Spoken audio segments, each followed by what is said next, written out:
Hello friends, we're so excited to welcome so many of you back to campus next week. And for the upper school, we wanted to run through a few procedures and protocols that we put in place to keep everyone safe and healthy as we go through our school day. First off, I wanted to start out here in the parking lot because something that's different from how we used to do things is that when you are entering in from the road, you're going to take an immediate right after Tyson House and come into the Berman parking lot.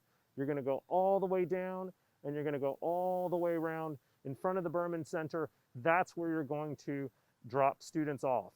If you have middle schoolers, you would then continue on in front of the library and do your drop off for middle school there. Whether you're in A group and arriving for orientation on Monday, or if you're in B group and arriving for orientation on Thursday, when you come into the Berman parking lot, drop off for 11th and 12th graders will be here. 11th graders, you will meet your advisors over here by the baseball diamond. And 12th graders, you will meet your advisors over here closer to the Berman. By Monday, there will be a large tent that will be erected right there, and that's where you're going to find 12th grade advisors waiting for you. If you're in the 9th and 10th grade, you're going to be dropped off right in front of the Berman Center. In 9th graders, you will be meeting your advisory right here in front of the Berman Center and by the main entrance. And if you're in the 10th grade, you're going to walk through back to the Tressiter Pavilion, and you will be meeting your advisors back there by the math hallway entrance. I just want to remind everyone that when you get up in the morning, in addition to packing a lunch, your laptop or iPad fully charged, all your books and supplies, and at least 2 masks, the most important thing you need to do as you're getting ready for school is to answer the RUVNA health check that gets texted to every parent and guardian each morning. That RUVNA health check allows you to enter into the building. And if it's not been done by the time you arrive, you will be sent to the health check desk outside of school, and you'll have to do a health check before you enter the building. We don't want to delay you getting started with your classes, and we want to make sure to get everyone in the building safely and securely. So please remind your parent or guardian to do the health check every morning in case they forget. Throughout the campus, you're going to find these dots everywhere that say, "Be smart, stay 6 feet apart." These are gentle reminders that you need to maintain social distance whenever you're on campus. These dots are going to be used for you to wait when you're entering into the building if there's a line, and they're also going to be used for lunchtime. In order to reduce density at entrances and exits, we've determined specific entrances for each grade level. 9th and 11th grade are going to enter in through the Stewart Lobby entrance. 10th and 12th grade are going to enter in through the math hallway entrance. That's going to be the way that you enter and exit the buildings at all times. The only exception for this is if you're leaving or entering the building with a teacher because they're taking you to one of our outdoor classrooms. In that case, you can use whatever entrance your teacher deems appropriate. Once you come inside, you'll notice in the upper school that we have these one-way directional arrows going throughout the upper school. These are there to point out which way you need to be walking. It's very simple. We're just going to be walking clockwise throughout the building. Even if your classroom is really close by and it's a lot shorter for you to go counterclockwise, when we're in the middle of passing times between classes, everyone has to move clockwise through the building.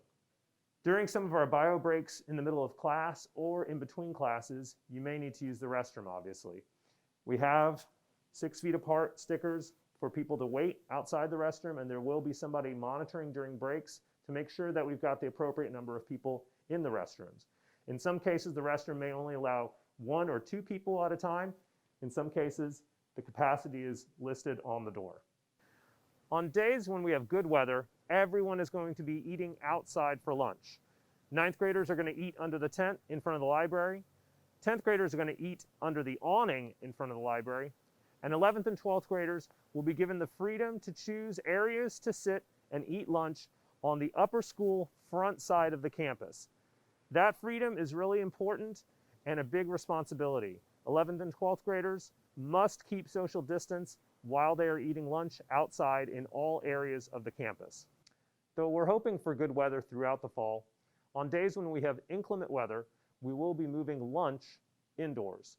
That means we'll be setting up in the hallways where we have even more socially distanced tables and chairs, or in classrooms where a maximum of 4 students can go in to eat lunch. Throughout the upper school, you'll find signs like this that indicate waiting areas for each of our upper school classrooms. These spaces are there to indicate where students should pull over in the hallway and wait for their teacher to bring them into the classroom. We've set these waiting areas up just to reduce congestion in the hallway as we're passing through from one class to the other. As schools throughout the country have done, we've set up our classrooms so that they are socially distanced. When you are in the classroom, you have to be respectful of how the desks are spaced out.